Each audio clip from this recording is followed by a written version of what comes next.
আর এডিটে বসলাম না, পিসি অফ করে আমি শুয়ে পড়লাম। তো ঘুম আসতেছিল না, তারপর আমি ঘুমালাম।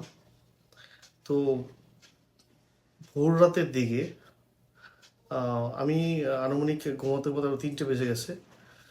তো আমি আনুমানিক 4:30 কি 4:45টার সময় হঠাৎ করে আমি দেখতেছি আমি মুভমেন্ট করতে পারতেছি না। এবং মানে কি বলবো, আমি আমার চেতনা আছে কিন্তু আমি ওই স্থির মানে আর কি ভার একটা অনুভব করতেছিলাম।